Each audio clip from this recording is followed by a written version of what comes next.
The Scale with Tech and AI Growth Lab podcast. I am your host, Jay Farr at Tech Fusion Systems.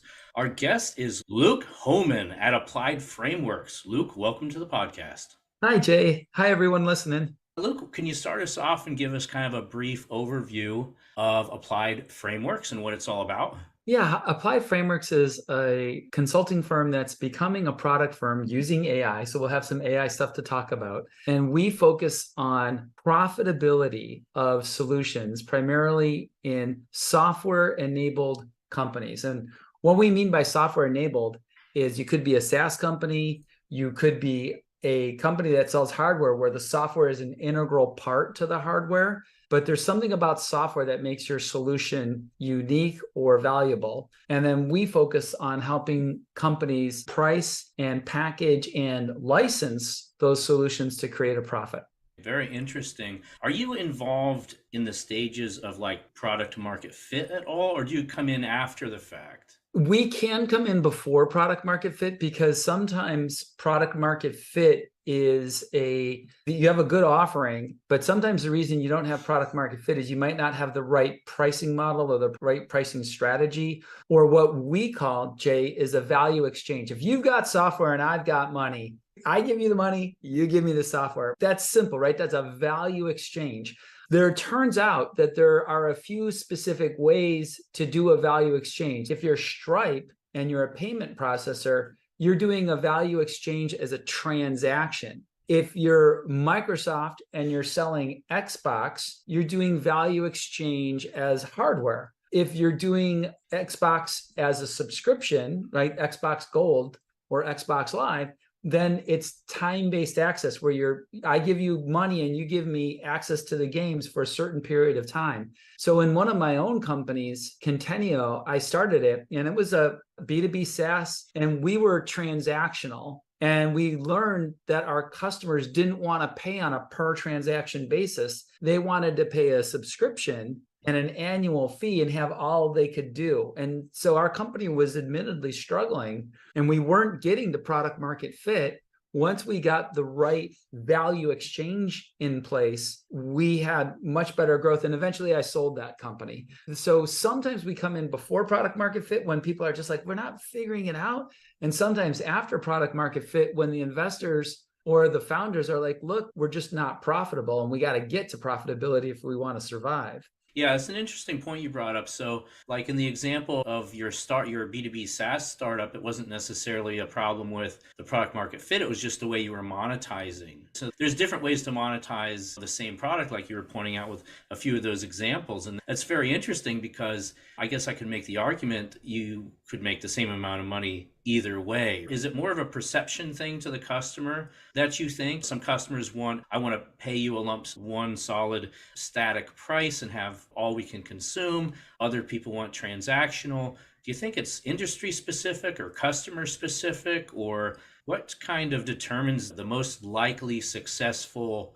way to monetize? You're illustrating your experience in this because you've pointed out something that people get lost in. And you said, look, I can make the same amount of money in the long run if I structure it properly. And the best companies do. If they have more than one way to go to market, they extract the same amount of money because the customers, and you think about it, if they didn't, the customers would figure out which of the techniques was cheapest and they would always go to the cheaper one. So companies that do offer different ways to pay tend to normalize the amount of money you're paying so it's the same. So now it's a choice. And that can be important to a business. Maybe a business had a really good year and they have some excess cash, especially if it's a small business owner. You don't always want to report cash to the IRS because that's a tax hit. So sometimes a small business owner might go to their suppliers and say, hey, look, I'll do a pre-buy for next year. Could you give me a discount? So they're getting a pre-buy, they're getting a discount, they're lowering their taxable income. So there's lots of financial strategies that go into that in terms of, yeah, I'll pay up front. Or maybe I had a bad year and you go to your suppliers and you say, hey, look, things aren't going as well. How about we move to a more transactional relationship and I'll just pay for what I need?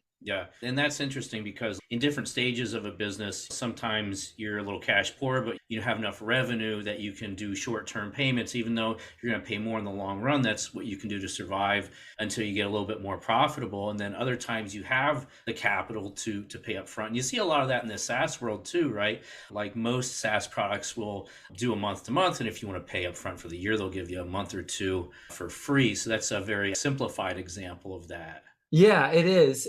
But it is a good example. One thing that I would point out to the SaaS companies, the founding teams of SaaS companies, is you don't have to lead with a discount. When I'm coaching clients, I had one client where every time we'd have the conversation, they would start designing, how do I build in a discount? And I finally said, hey, Andrew, do you know every time we talk about pricing, you start finding ways to do a discount? And so we really started to talk about, where did that come from? And it's, oh, my dad would always argue for discounts and he'd always be negotiating. I'm like, okay, that was your dad. You're Yeah. not your dad. But yeah, I get it. There are people who love to have the discount, but there are times where people don't have to have a discount to Mhm. purchase. And we think that discounting is one of those techniques that is often overused, over. Yeah. Yeah, I think my feeling about it and what I observe is I think there's much more of a use case for it in the business to consumer world. Consumers love that sort of thing, and I think that's great there. But in business to business, I know for myself, and I can speak for our clients, they're after value. They don't really want a discount. They want value, and they want to pay full price for it because they want to get as much value as they can get. And Yeah, I think and even it's, in business, just to build on that for a second, sometimes, especially when you're starting out, your business clients, if they find value in your offering, they're happy to pay you because they want you to stick around. They want you to be profitable because they know that they are relying on you. And so you don't have to discount to some of the, especially when you're a smaller company selling to bigger companies. If you're providing enough value to that bigger company, they're like, hey, wait a minute, we'll pay you because we need you. how did you get into applied frameworks? How did applied frameworks come about? What was the motivation behind it? Do you think there's a really big problem with businesses figuring out how to be profitable? Do you think there's a big problem with businesses understanding what kind of margins they should have to be a healthy business? Can you give us some background on that? Sure. Applied Frameworks started in agile software development, doing coaching and consulting, especially in the space of product management. And that's what we started to see, that the agile software development community was focused on iterative development, early releases, and this notion of bringing value to their customers. And you can see the word value all over the world, the universe of agile software development. It's in the Agile Manifesto. Scrum talks about providing value. The Scaled Agile Framework, which is the framework used by large organizations doing agile development, it talks about value and value streams. And we started to notice that what we really wanted to talk about, and what the highest level of leaders in a company want to talk about, is they were like, look, we're shoveling a lot of money at software development and they're telling us that they're giving us value. But as an executive, especially in these bigger companies, I'm not paid on value. My variable compensation plan is bonused by profit. I get restricted stock units, I get equity, I get bonuses. And so those executives, they're thinking, how do I get my bigger car? How do I get my vacation home? They want profit. And we started testing this message out. How do we entice executives to really get involved in what's going on? And when we changed our language from value to profit, we started to get executives involved. And that's when we decided that we would write a book, we would talk about our techniques, and we would put it together in a platform that we're building right now with a ChatGPT backend to help companies build more profitable solutions. Yeah, that's really interesting. And it's funny because I see that in other industries too. For example, I see it very heavily in the coaching and the course creator space. A lot of the digital educational space, it's really very profit focused. It's very deliverability focused. Here are the results that you're going to get versus here's all the pretty stuff that is going to look good and you're going to love it and this and that. So it's, I think, a little less fluff and a little more to the point now. So it's nice to see, because at the end of the day, like you were saying,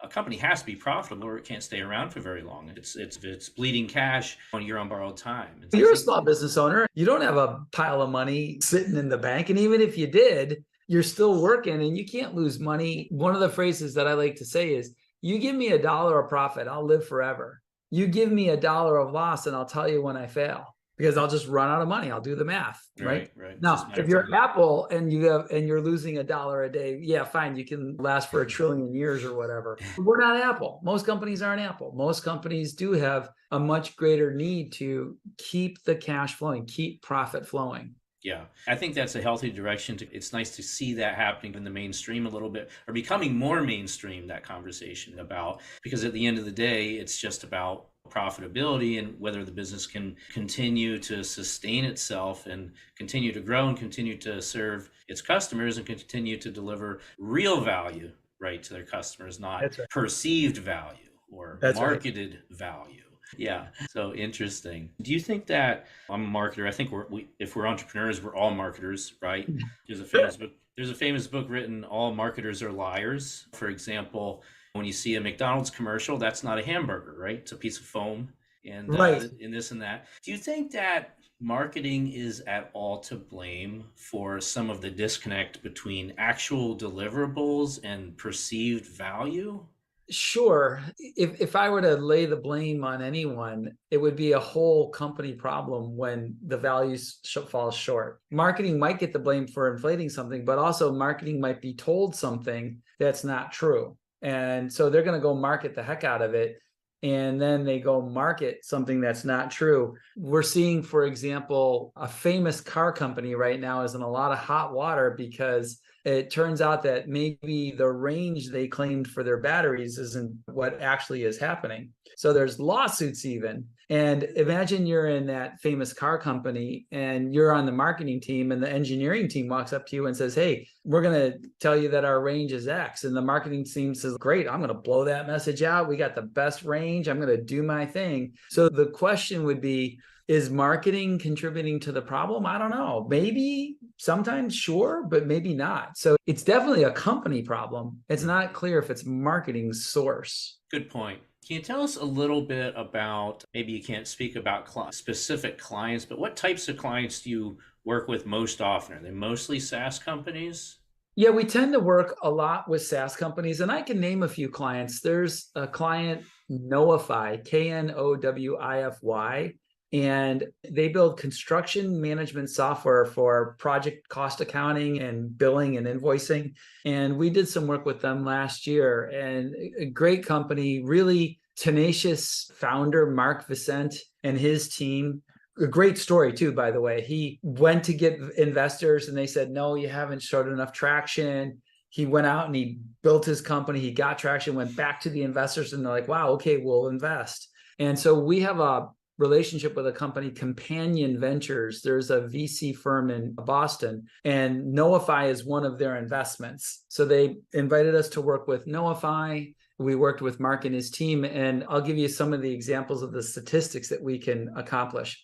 As you suggested earlier, which is a good practice, they have a monthly option and an annual option for their plans. And when we started working with them, only 20% of their customers were taking the annual option. So 80% were taking the monthly option. They had high churn rates because it took about 3 to 4 months for the customers to transition to the new accounting. So imagine it's 2 months in and you haven't really got all your processes switched over to the new software. You're going to be thinking, "Oh, the software's not worth it. It's a real pain. I don't want to do it." And you'd get churn. With better pricing and better packaging, we were able to help them change that number of 20% choosing the annual to 65% choosing annual. Transformed a lot of things. First, you get more money up front when you're doing annual. So their cash position was better. But second, their churn rates plummeted because when you sign an annual license, you're thinking, "Man, I'm stuck with this software." Not stuck in a bad sense, but I got to make it work. Now the adoption curve changed from being 3 to 4 months to being 2 to 3 months because the teams knew that the software was there, so they wanted to get the value. And then because they got the new software up and running and transitioned, it's a great tool, but it did change your process. So once you adopted their new process, people were like, "Hey, Knowify is really good." So it's been really transformative for that company to go through a pricing and packaging activity. It's very interesting because I'm not going to say that's a small thing to do, but it maybe to an outside listener, it might be a seemingly small change for such big results. And that's interesting because we're always looking for similar things in businesses. What are the smallest things that we can do to get the largest output, right? What's the best ROI that we can get by making the smallest changes or the smallest investments? So it's a very interesting case study. Yeah, and typically pricing is one of the fastest things you can do. Even Harvard Business Review, the vaunted magazine of Harvard Business Review, to me gets it wrong. 2 months ago, they had an issue where they do case studies, and it was this case study of a software company that was facing some hard times, and the CEO was saying, hey, my board is putting pressure on me to fire employees and cut costs. And all they talked about in the entire article was, how do you cut costs? And I'm reading the article and I'm like, okay, but you've got customers and the company is providing value, to your point. Have you thought about raising prices? Because when you're cutting employees, first, it's emotionally, and it takes a lot out of the team. The people who are fired, their lives are upended. The people who stay, they may feel it's just bad all the way around. It's also a very big loss. You hire those people, it's very expensive to hire people. A lot of them are good people, clearly. You've spent all this time training them. You have desks for them, computers, IT software licensing, and you're just going to cut them. Yeah, I totally see. I think what you're getting at maybe is that wouldn't be the first thing to look at, right? No, I wouldn't look at that as the first thing at all. I did my own analysis based on the numbers in the article, and all the company had to do was raise pricing, as near as I could tell, 4%. Wow. And it raised, and I'm like, why didn't you raise 4 or 5%? Why are you not? That's practically inflation right now. Yeah. Would the customers really care if you raise prices by 4%? Probably not. A few might, but at the cost of what? I would rather take a shot at raising my prices 5%, have a few customers go away, and maybe transform my need to lay off people. Instead of laying off 50 people, maybe I only need to lay off 10 or maybe none. So I was really disappointing because we're so trained in business to think of ROI, which is good, in terms of cost reduction, which isn't good. There's more ways. There's two basic things, right? I can cut costs or I can increase my prices. And most of the time we talk about, I'm going to cut costs. But with the right strategy and the right packaging and the right licensing, you can absolutely raise prices and customers are fine. And maybe a better thing to talk about is not cutting cost, but cutting waste, right? Because there's good cost and bad cost. And I know when I was in corporate America myself, working with large manufacturing companies, that was a big thing. And you certainly can make a big impact doing that, but you don't want to cut good cost, right? That's right. And I'm glad you're pointing that out. And there are many forms of waste in terms of the manufacturing component, physical waste, physical goods waste. But even in something like a SaaS company, building a feature that your customers don't want is a form of waste, because I could have had the team build something that my customers did want. So even software companies have plenty of waste when they don't understand who they're serving. Yeah. What do you think about, and I'm curious as to how prevalent this is on the larger scale with larger SaaS companies. A lot of small SaaS companies, especially in the beginning stages, will do very clever things to raise capital instead of taking VC money, like offering their software for 5 years or lifetime deals and all of this sort of thing to raise capital. What do you think about that? Have you seen that at all with larger SaaS companies? Do you think that's a viable way to raise capital? Yeah, I'm laughing because I think there's that funny phrase called "I resemble that remark." When I was at my last company, Contenio, we did everything we could because we didn't have VC funding. And so we would go to companies and we'd say, hey, would you buy our software? And sometimes they'd say, no, it's missing this feature. And I'd say, hey, look, here's the deal. You buy our software now. I'll give you the license. We get the money. We'll build the feature. And when the feature is delivered, the annual term of your license will start. You win because you're guaranteed to get the feature, because I eventually have to deliver it. Otherwise, you'll get the software free forever. I win because I get the money I need to build it, and you get the benefit of the software right now. And it was surprising the number of customers in our early days who would take us up on that. They'd be like, yeah, we can see value in your software. And it doesn't do everything we want, but it does enough so we see some value. Right. And I'd be like, great. And That's a we did very interesting. I haven't seen that done a lot, but that's a really interesting scenario that you brought up. And I've thought of it, has crossed my mind before, but I don't see a lot of it. So it's very interesting. Yeah, and I wouldn't say it would work for everyone. I was blessed because we had just an amazing development team. Our development team was run by a very experienced leader. I'll just say his first name, Dan, Big Dan. And Big Dan was a very experienced engineering leader, and you could just trust this guy. If he said, "Hey, I'm going to have that feature done," he'd get it done. Might have to work a little extra harder on a weekend or a night every now and then, but he'd get it done. He would deliver. Yeah, gotcha. Yeah, I've worked with some of those people, man. I love working with people like that. It's like we can do it. It's a challenge. Right. And when they hold their commitments, our customers started to build trust with us and so on and so forth. The other thing that you asked about was what I would call is multi-year term licenses. So if it's an annual license is 1 year, and you might be a startup or a customer funded a company, and you're looking for that multi-year, it's entirely acceptable to start with, I'll give you a 3-year deal or a 4-year deal or a 5-year deal. I'll give you a discount, but again, I get the cash up front. And we used to call it elephant hunting.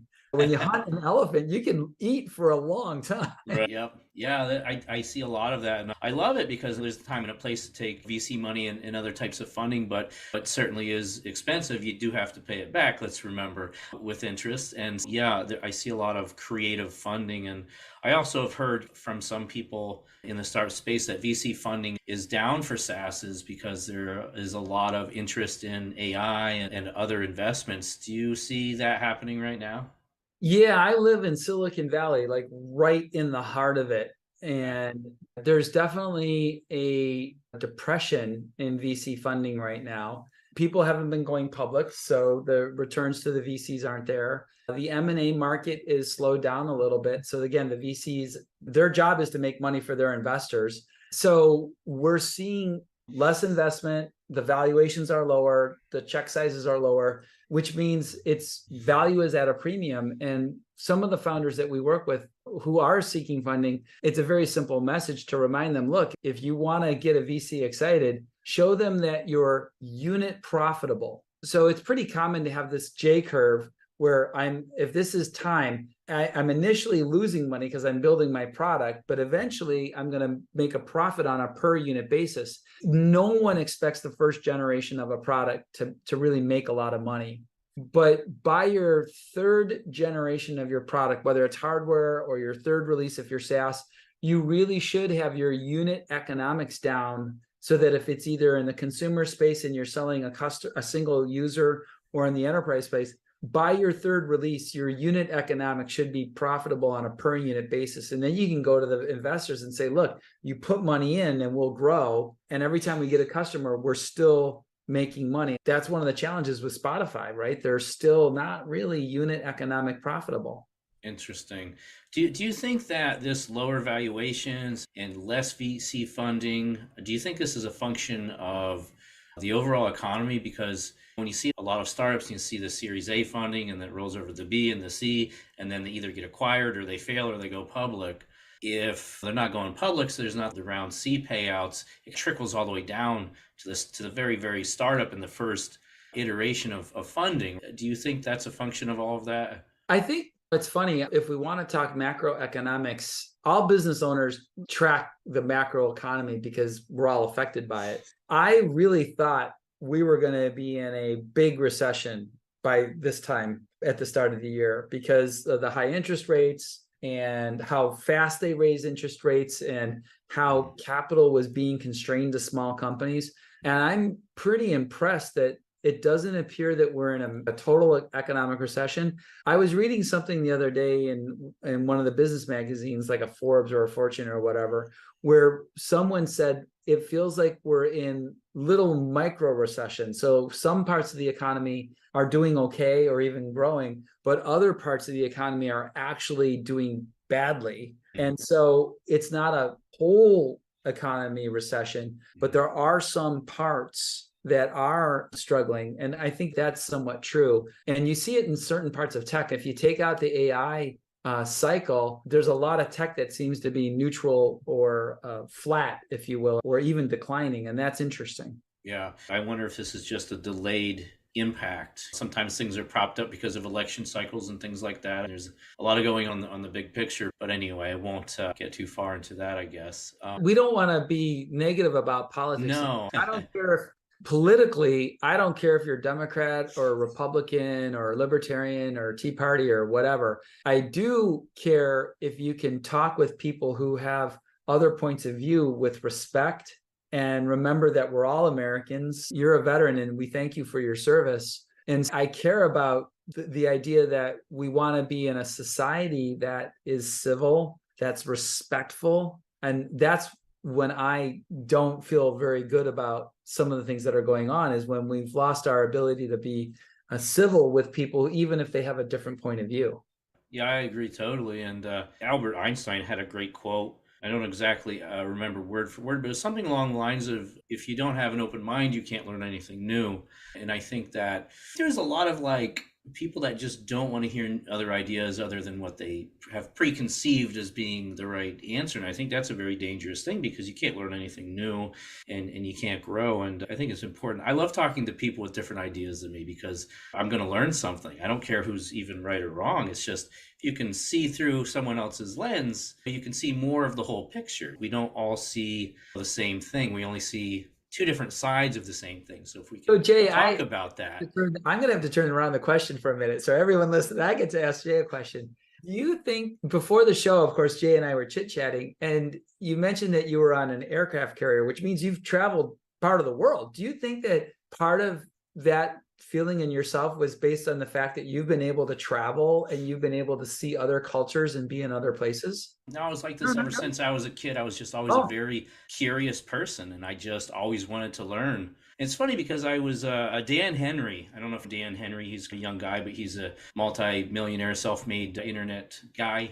Pretty young. And he was doing his podcast, and he was talking about how angry he was about people talking about how they didn't like so. And it was in the context of people that were learning things from a speaker. And he said, why the hell do you have to like someone to learn something from them? And I thought that was very interesting, and I laughed, of course, because I totally agree. You don't have to like someone to learn something from them, or you don't have to like someone personally to do business with them necessarily. If you go hang out with the speaker anyway, they're not calling you for a beer. You don't have to hang out and be friends. I was just like that as a kid. Ever since the earliest I can remember, I just was very curious, just wanted to know everything, and was interested in how other people saw things. Whether we agreed or not really wasn't the point. It's funny. The reason I asked that, honestly, is because I don't know if I was as naturally curious as a kid as you were, but I started to be able to travel through work. And as I traveled, I did become more curious, because I was like, wait a minute, people who live in this part of America talk a little different. I grew up pretty sheltered, if you will. And then I was like, hey, they eat different food and they talk a little different and they think a little different. Oh, this is interesting. And I think for me, it was the same curiosity, but it did develop a little, I'd say, later. And it was partly through the experience of travel. Yeah. No, I think it does give you a much broader perspective. And you realize, I think for people that don't really travel a lot and they don't really spend time with people that are different from them, they don't really understand how different people are as you go around the world. And that's just something I think is an amazing thing. Like, those people are weird. Like, they wear all those weird hats. They eat that weird food. I just think that's neat. It's just cool to see, and it's cool to try and experience different things. So I've just always been that way. So I don't know. Yeah, no, you're more like my wife. She's really fun to travel with because she's fearless. When we walk down the street, it'd be like, let's go here. And I'm like, what's here? She goes, I don't know, but it's some alley and it looks like there's a restaurant at the end of it and there are people standing outside. So that looks fun. Let's go there. Yeah, and I think what you said earlier has something to do with that too, is I'm a very respectful person of other people. And I think if you have respect for another person, then you're okay with them having a different opinion than you, and that's perfectly fine, rather than this kind of mentality of, I must make everyone see it my way because I'm right. And that's not always the case. A little bit of this and a little bit of that. But let me ask you, here's a good question, and I want to touch on your book as well after this. What do you see happening in your industry, in your very specific consulting industry of helping SaaS companies and software centric companies, I think is the way you put it, be more profitable and to make sure that they are better equipped to know how to be profitable in more earlier stages and to avoid financial problems. Like some of that's education. Maybe that kind of takes us right into your book. Yep. Probably, but what kind of trends do you see? Of course, in like down economies, it takes care of itself, doesn't it? Because if your profitability is low or non-existent, then you're done for, right? In a good economy, you might skate by. So that kind of some of those cycles take care of themselves, but that's a rough way to go about it. So, what kind of big trends do you see going on as far as educating businesses to build better from the beginning, be better as they're growing, and that whole process? I will start by using the word process that you just finished using. And that is, we've seen product management education do a lot of effort and a lot of work on what I would say is process. How do I build things? How do I use agile software development practices to build stuff? And how do I understand my customers' needs? I mean, that's part of it, right? How do I do research? How do I insight? What are your problems? What are your pain points? But going back to where we need to educate people is we need to educate them on how to do pricing and packaging. How do I price for value? How do I economically determine what something is worth? One of my favorite examples is I was working as a consultant for a company that created software to track truck driver hours of service. So a truck driver is a regulated job. You have to take breaks. You can only drive so many hours a day, et cetera, et cetera. So this company built a device that allowed the driver to track their hours of service very efficiently, and it would track when the truck was on, et cetera.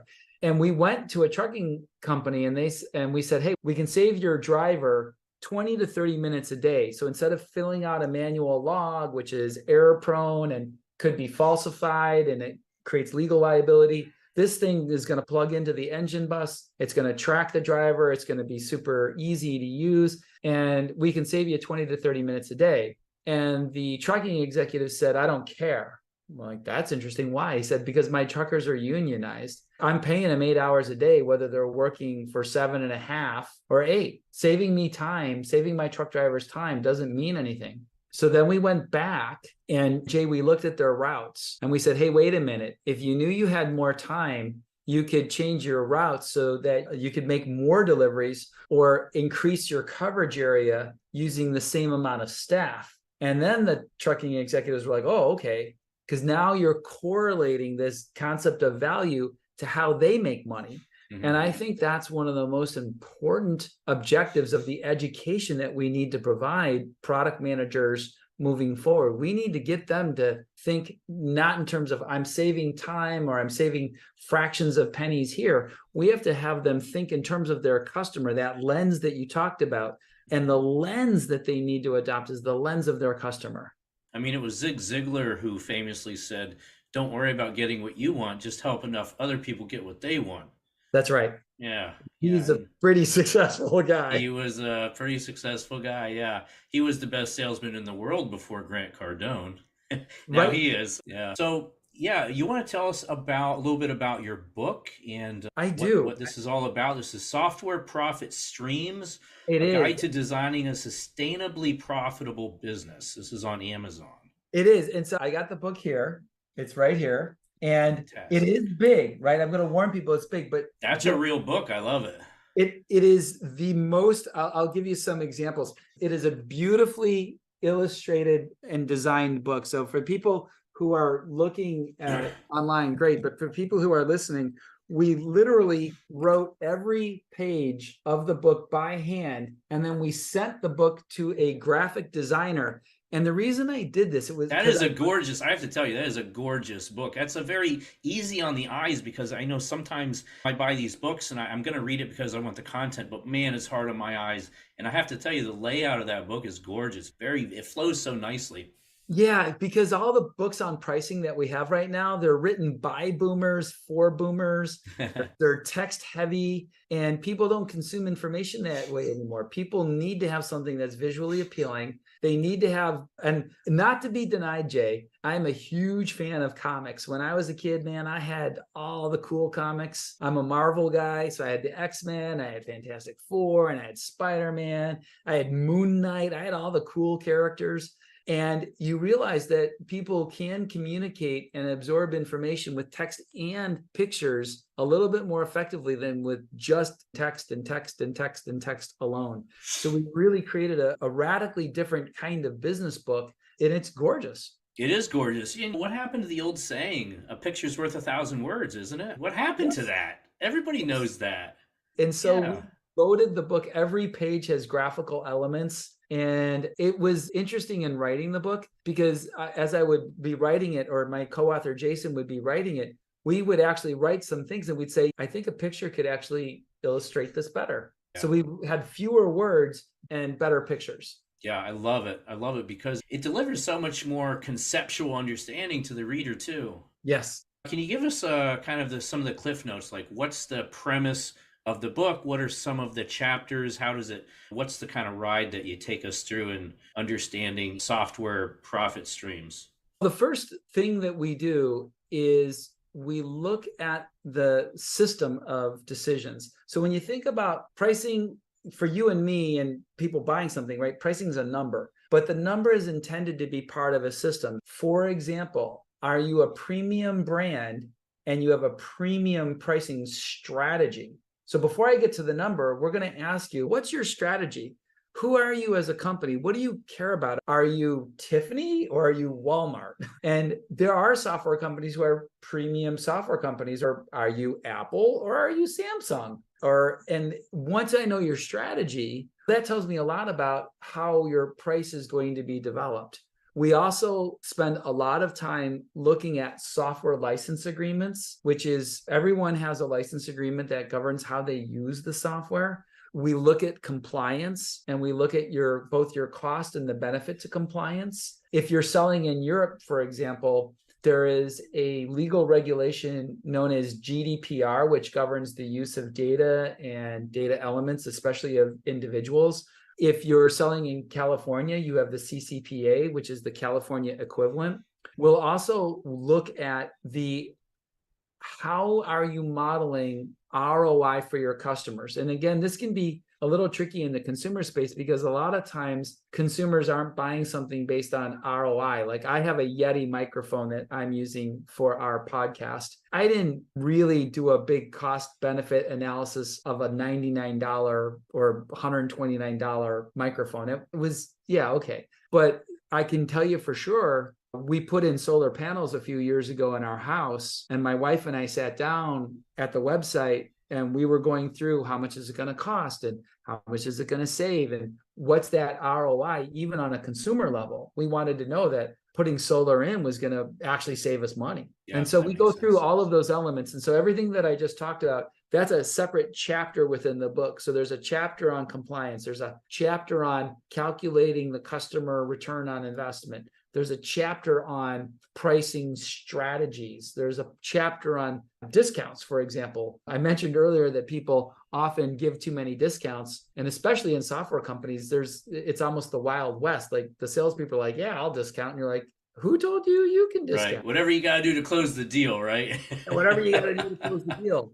And marketing is stuck because they're marketing a certain thing, and then the salespeople don't necessarily mean to go against their marketing, but it's certainly undermining what the company is trying to do. So we sometimes will work on just helping a company. Another one I can mention is Fullcast. When we worked with them, they were doing fine.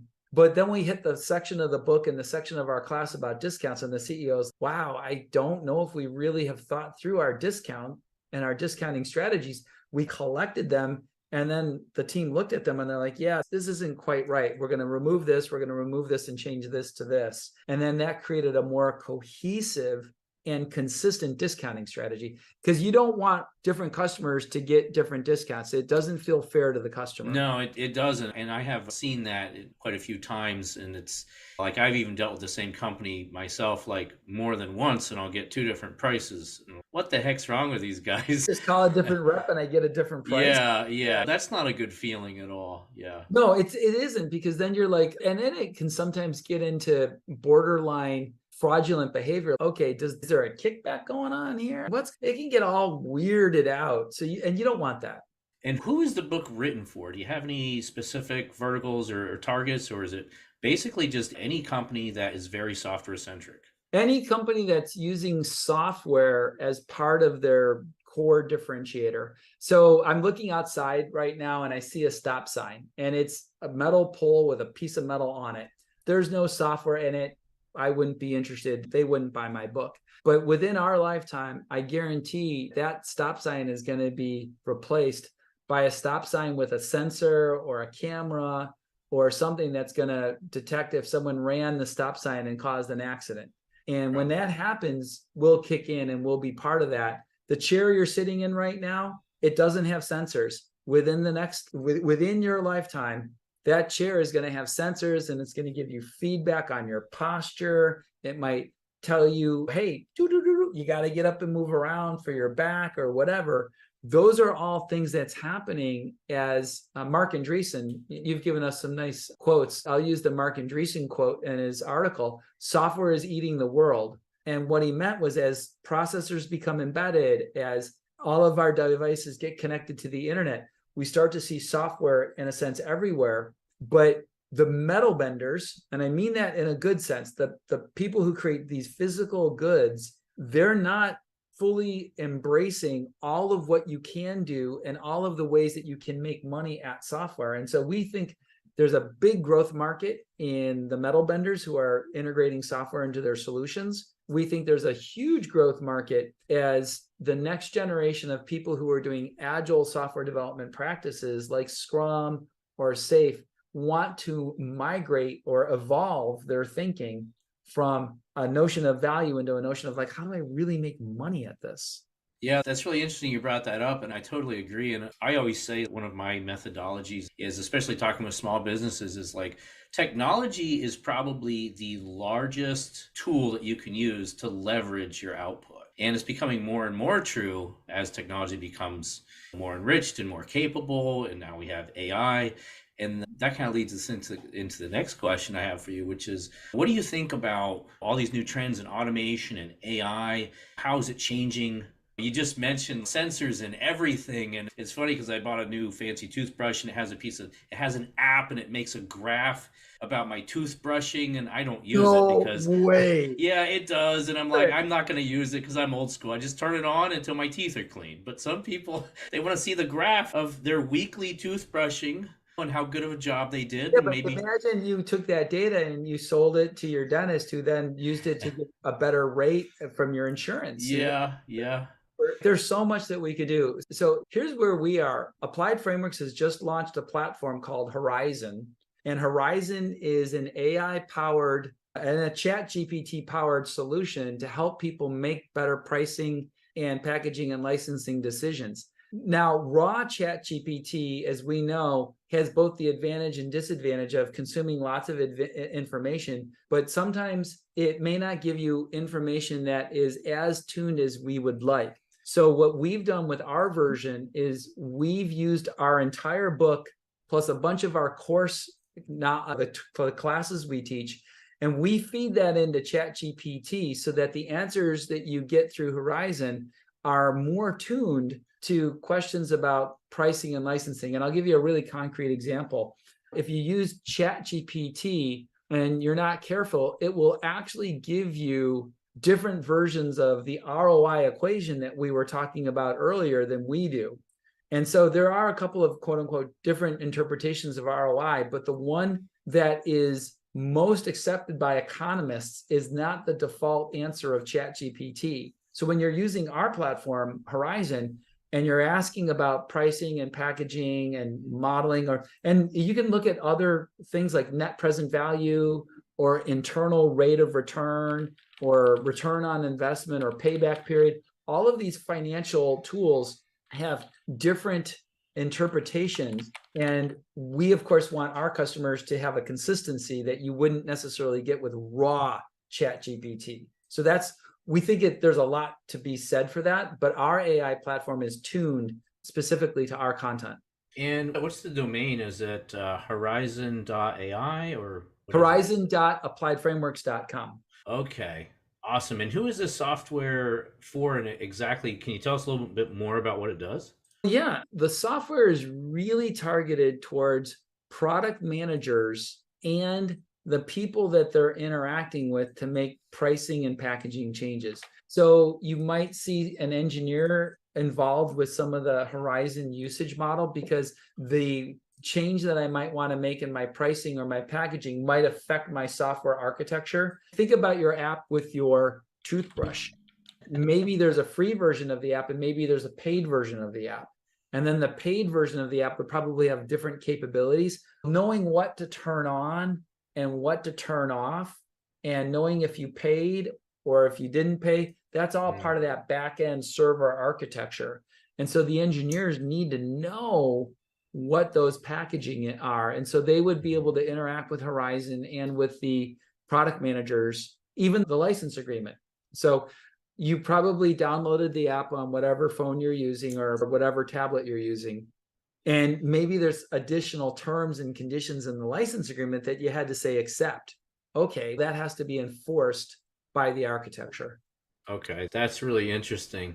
And that gets us into like feature sets and different pricing models of the same product. Do you want the premium or the starter package or the pro Right.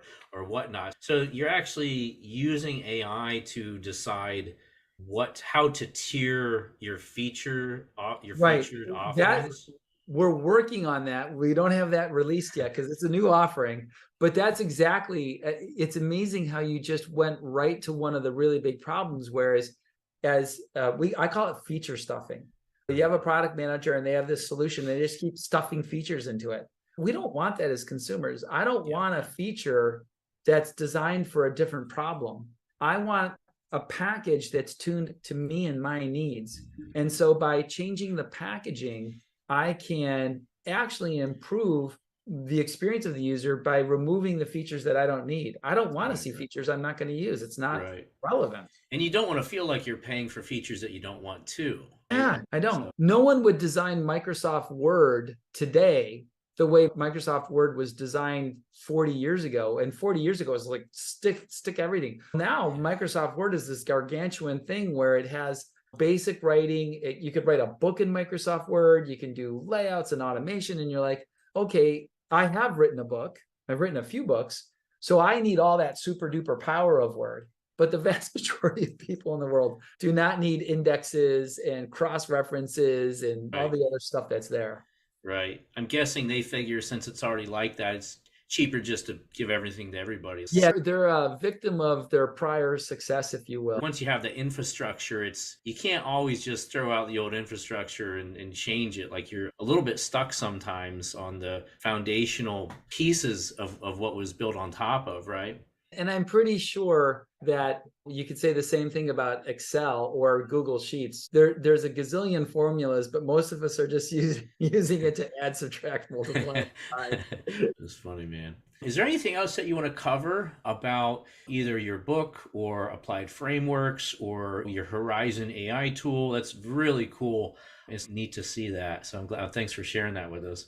I think there's a couple of things that I'll close with two things, right?